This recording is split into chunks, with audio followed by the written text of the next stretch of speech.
Welcome to episode 122 of the Startup Show. Today I'm talking to the CEO and co-founder of Advertima, Iman, and I'm very excited to talk about things just as the future of retail shopping, his role model, but also how to treat advice from very experienced people. So stay tuned.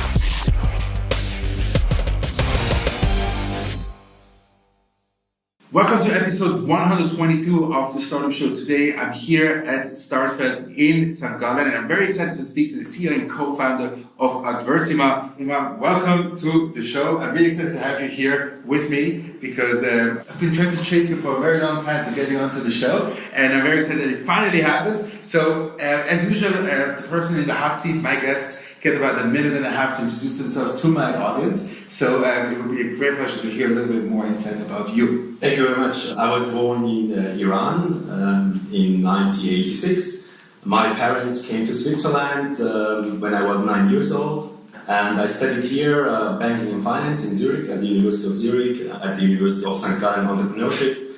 Advertima is my third company. That's a short story about myself. Sure. I mean, I'm sure you also had a couple of life decisions when you had to decide between should you go now, let's say, into corporate or let's say entrepreneurship and founding your own companies. What was it that made you decide that entrepreneurship is the thing for you? Actually, I worked during 4 years at a bank, at a Swiss bank in the risk office. Yeah. So my job was to just look into companies that wanted some loans from the bank, and in these 4 years I realized that I actually want to be on the other side of the table. Yes. So after my bachelor degree in banking and finance, I stopped studying. I told myself I have to try this, and I founded 2 companies at the same time in traditional businesses. Is there anything, let's say, when you look at your entrepreneurship career, anything that you would say this was probably the hardest moment of your career so far? Actually, every week you have a very hard moment, but when I look back the last 3 years, the hardest part was in 2015. So in 2014 we had our first prototype, and it took us more than 12 months to convince somebody to put money into it. So I had more than 100 conversations with investors, and in the end actually it was a customer that paid in advance and we could start working. So these 12 months, it was really hard because nobody wanted to listen to my vision and to our vision, and in the end it worked. That was hard, but in the end it's normal. Yeah, you've won many awards already, the Swisscom Startup Challenge and other things also, but you recently won the award in Luzern. How was that? Of course, that was great. This is the biggest prize that you can win as a young company in Switzerland, the Swiss ICT Newcomer Award, and we didn't expect it. So the other finalists were companies that were much longer in the market. So we didn't expect it, and then they said our name, and it was just, oh my God, what just happened? But it was a good experience? Yes. Things happened after? Yes, of course. Even that we have right now in our signature, we have it. So, we won this award, and people ask us, and some companies know this award, and they approached us. Yeah. Good. So let's talk about the startup, that's what we're here for. So maybe give us a short pitch so we're all on the same page about exactly what you do. So the problem that we are solving is that in the online world, it's already common that you can accompany customers throughout the entire online journey, the user journey, multi-channel strategies, for example. But when it comes to the physical world, we are limited to technologies like beacons and QR codes. And for some use cases, you can use beacons, but not all use cases. So we wanted to solve this problem, and we have developed an AI-driven marketing software for personalized and fully automated customer interactions in the physical world, and connected it to digital marketing hubs like Adobe, Oracle, and Salesforce, all these cloud solutions for marketing that we know.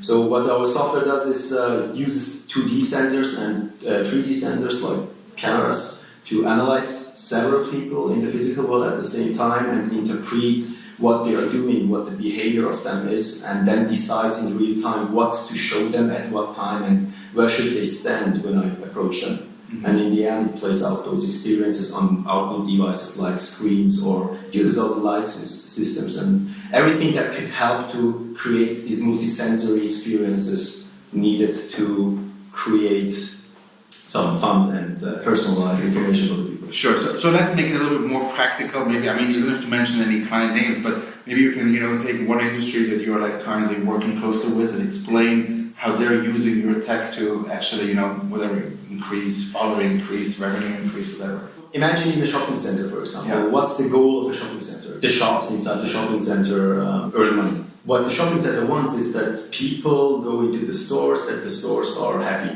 So what our decision making does is learn from the past. What did I show to people who finally entered the store? For example, you have 5 people there, and you know that the current clip on a screen is going to finish in 3 seconds. So our artificial intelligence analyzes the situation and decides, okay, those 3 people are going to be in the attention area of the screen in 3 seconds. The other 2 guys are walking away. So focus on the 3 that are going to be in the attention area. So then at the right time, you approach them personally and tell them why to go into a store. And while walking into a store, you can, of course, measure the success of this campaign. It sounds very fascinating, and I really like the idea, but it sounds to me like you talk about software only. So is there no hardware involved at all, or what kind of hardware are you using to track these people? Yeah, of course hardware is involved. If we want to bring the value that we promise to our customers to the market, we need 3 components. So the software, hardware, and of course content. Mm-hmm. We focus on technology and software. This is what we do very well. I would say we are the best all over the world. But of course also hardware and content is needed, but this is something that our partners should do. So we have a partner program where we enable hardware companies and content agencies to take our technology and make it to something valuable for their customers. One of the things that I was curious about, because your whole premise is that shopping in malls, let's say this specific thing, is going to be a thing. Now when you look at the trends such as Amazon and let's say also Apple, they are focusing much more on, let's say, Amazon obviously fully online, Apple more like the experience that you get within the Apple store. Where do you see the market going, let's say, in terms of, let's say, shopping in the next 5 to 10 years? Are people going to shops to actually buy stuff or get the experience? Hopefully. First of all, Amazon just invested in retail. So yes. They also believe that in future people still want to go shopping in the physical world. Mm-hmm. We have to merge the online world, the digital world with the physical world, because the trends are showing that we as human beings, we want to go out. We want to be out of home. We want to come in contact with other people. So I really don't believe that retail is going to disappear. Yeah. Retail, how we knew it from the last century, is going to disappear. Yes, but there is a new way of experiencing retail. And this is the ways to merge the digital world with the physical world. Sure. Where do you stand, let's say, in your development of this product that you're currently selling? Is this fully on the market already? It is on the market, but of course, as a startup with a new technology and a new product, it takes time to scale the whole thing. So, as I told you, besides the software, we also need to implement and develop hardware solutions and teach agencies, content agencies, creative agencies how to use this technology. Because until now, they didn't know it. So this takes time, of course. It's not just a platform, a business model innovation or something where you can just put it online and push it 1 year and see if it works or not. So we needed 2.5 years for the go-to-market.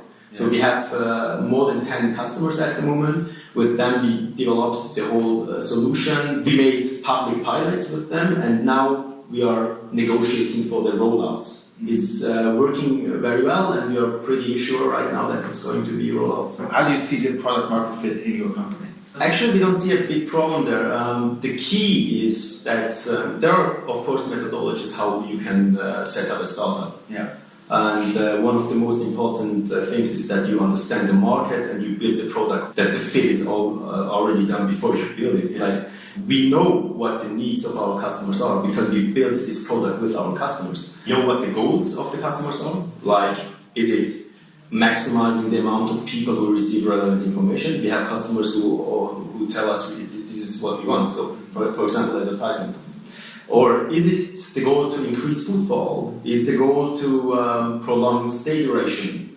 So, if you know the goals of your customers, you can build the technology and the product that fit these needs. Yeah. So actually, I don't see there a problem. We have already earned millions in revenues the last 2 years. This shows that there is a market, and our customers really like our product because you can measure actually the success, and you can show them in numbers. You see, before that you had this number, and now we increased it by 50%. Sure. So if you can do that, this is kind of like what you can use as a manifestation to your claim. You know, we're here at Startfeld, and I'm very curious to hear because I know a lot about like different ecosystems such as Tel Aviv, Berlin, and Zurich, but St. Gallen is kind of like a little bit like out of my reach sometimes. So it's very interesting to me to hear, let's say, how you perceive, let's say, the ecosystem here in St. Gallen, and also maybe with a focus on like this incubator, co-working space, Startfeld. It was a strategic decision to stay here. It was not just like, okay, let's start. The thing is, St. Gallen has a really good economic development department in the politics. So they are doing some stuff like Startfeld, challenging and helping and supporting startups. They started it about 10 years ago, and it's really good. Mm-hmm. The other thing is we are a machine learning, computer vision company. So the technology that we are building is in this field. And of course, the ETH in Zurich and in Luzern, they have really good talents. Yeah. But we have also in Zurich, for example, Google.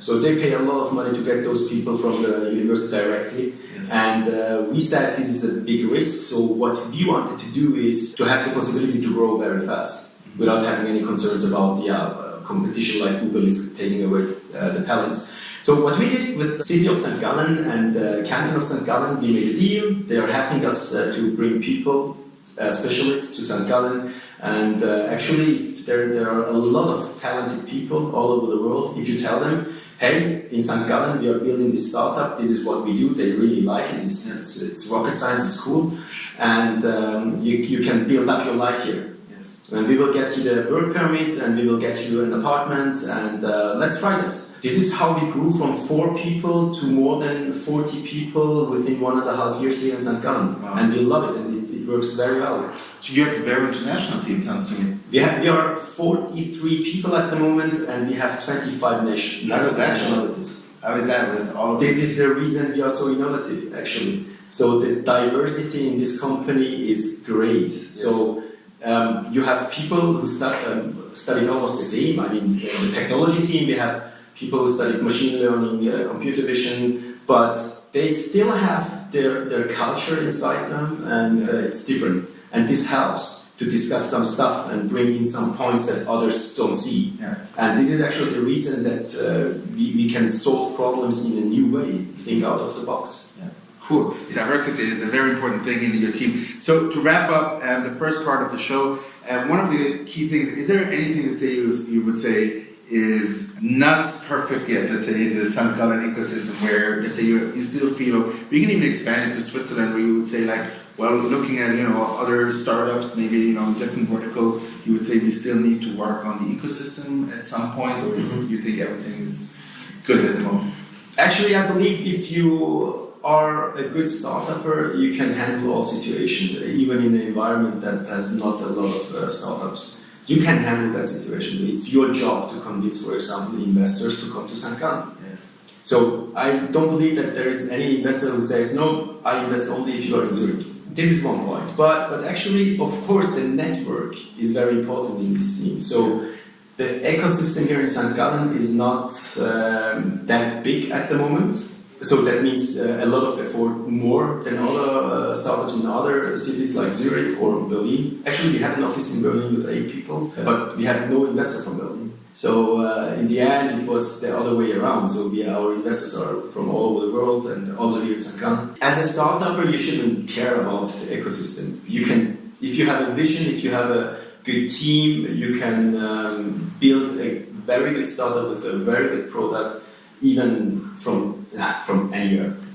Well, that sounds interesting. Yeah, I mean, like the digital nomad trend is definitely around, so I guess you can do a little from everywhere.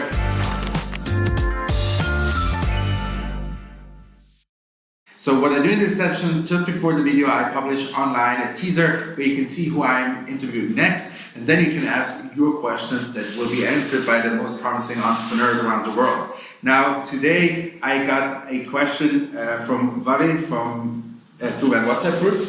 He asked the following question: how are you tackling the technical challenges of AI? Are you building your own systems, or do you rely on third-party APIs? I think you should ask this question my CTO, but from my point of view, yeah. Okay, one point: edge computing. So nobody cares about edge computing at the moment, or not a lot of people. If you really want to make real-time decisions based on artificial intelligence, the architecture, infrastructure of the whole software should be on edge. No idea what you just said, but it sounds interesting. It sounds fancy. Sending learnings to the cloud and distribute it to all the other point of installations. Okay. Don't do the processing in the cloud. Don't do the processing in the cloud. Yeah. Okay, interesting. Okay, good. Walid, I hope you got some learnings out of this. I definitely did.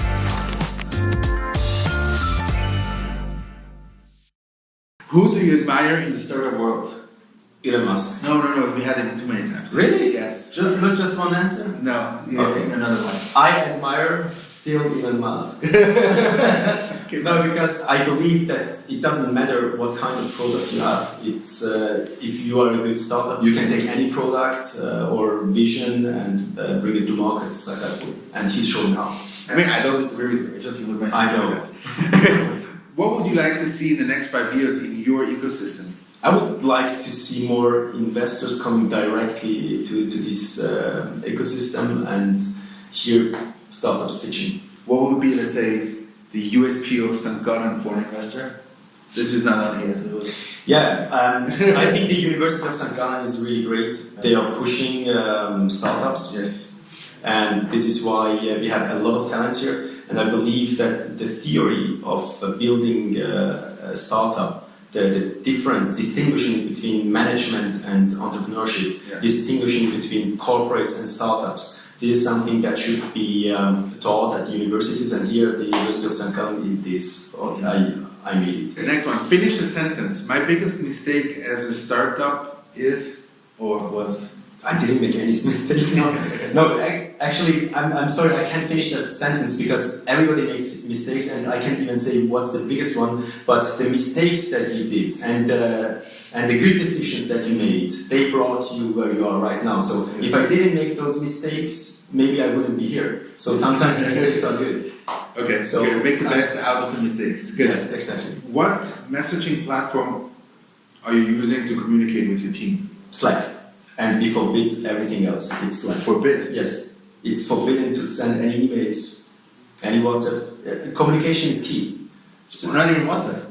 No, WhatsApp is not allowed in the community. You can do it privately, but we have Slack, and we have rules, really strict rules how to use Slack. This is the only reason we can grow and still communicate well. Can you explain the rules? For example, if you want somebody to read something, you name him, and if somebody is named in Slack, you have to react to it with at least with an answer or with an emoji. So this is key for communication. That when I send you something, you have to react to it. Otherwise, I don't know if you read it. Yes. So, and a lot of people don't do that, and then I still don't know. Did you read it? Did you get it or not? Yes. So we have rules. Right. Good. Rules is good. If you remember back, how did you get your first paying client? Yeah, we were at this conversation in Bern, and the CEO of this company, we had half an hour. So I showed him this tablet, and this tablet decided to show him IT coaching for old men as an advertisement. So he said he thought this is fun, and he said, okay, if you bring this to a shopping center, I'm going to pay you in advance. Okay, that was the deal. So that's what you did. Yes, of course. Who would say no to that?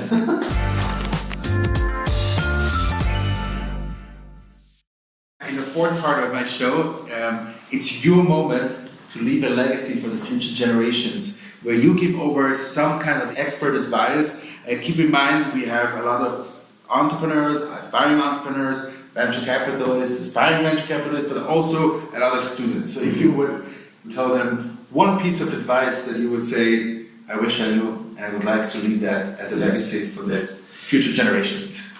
So it's the word experience, like learning from experience from the past. I believe that experts and specialists and people who have 30 years of experience, they learn from the past. It's good to listen to them, but in the end, they can't predict how the future is going to look like that. So this is important. So if you have an idea, if you have a vision, and somebody with a lot of experience tells you don't do that, you can still do it. Listen to those people, and it's important to talk to them to get their experience, but in the end, you have to decide, is his experience from the past really what I need right now, or am I going to change that? So sometimes it's good to be naive. It's good to just do stuff without thinking about a lot of risks and, the last 30 years this happened, so I can do that. Circumstances change. Yeah. So you have to make the decision by yourself because you have the vision. Sure. Very good. So, Iman, thank you very much for being on the show today. I really appreciate it. Thank you very much, everybody who tuned in today for this episode of the Startup Show. Make sure to stay a few more seconds to see who we're featuring next week. Have a great day. Hello, my name is Tamara. I'm the co-founder and CMO of Dualu. Just had a very interesting interview with Cedric. So make sure you tune in next Monday to see the full video and subscribe to the channel.